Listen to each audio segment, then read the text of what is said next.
آقا مستقیم میری؟ سلام، بله بفهمید. سر سرایی وایسادی بعد داری میگی مستقیم، اونجا مستقیمش میشه تو دیوار. خب سلام. چیه خانم دست با چی؟ چیزی شده؟ هیچی بابا، تو خونه مشکل دارم. اصلا خسته شدم، نه توجهی میکنه بهم نه درکی داره، هیچی. کی؟ شوهره؟ آره بابا، همون شوهر الدنگه. مگه چیزی برات کم میذاره؟ نه بابا همه چی اوکیه، فقط برام وقت نمیذاره، توجه نمیکنه.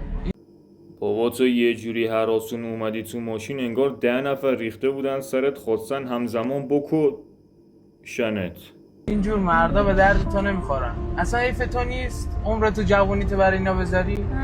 حق با تو، راست میگی. حالا یه جوری هم قانع شدی انگار 10 جلسه برای تراپی و روان درمانی گذاشتن. بریم یه آب میوه بزنی؟ باشه بریم. ببین تو این شهر گرگ زیاده، برش هم تویی که باید حواست به گرگای این شهر باشه. فکر میکردم از جهنم در اومدم، اما این از جهنم هم بدتر. کمک! باز دوباره داری میری سمت دیوار که